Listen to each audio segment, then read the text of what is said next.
नमस्कार शेतकरी बांधवांनो, साधी माणसं आपल्या या हवामान अंदाजामध्ये आपलं सहर्ष स्वागत। आजच्या क्षणाची सर्वात मोठी बातमी, बंगालच्या उपसागरामध्ये चक्रीवादळाची स्थिती निर्माण झालेली आहे आणि या वादळाची गती आपणाला अनेक मॉडेल भारताच्या पूर्व दिशेने तसेच महाराष्ट्राच्या पूर्व दिशेने दाखवत आहेत।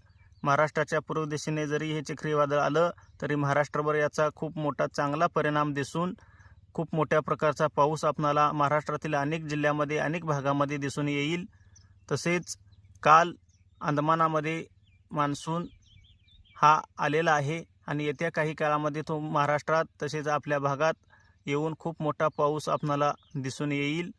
आज सुद्धा महाराष्ट्राच्या काही जिल्ह्यामध्ये पावसाळी वातावरण दिसून येत आहे। त्यामध्ये रत्नागिरी, सिंधुदुर्ग, कोल्हापूर, सांगली, सोलापूरचा काही भाग असेल, तसेच पूर्व विदर्भ आणि मध्य महाराष्ट्रातील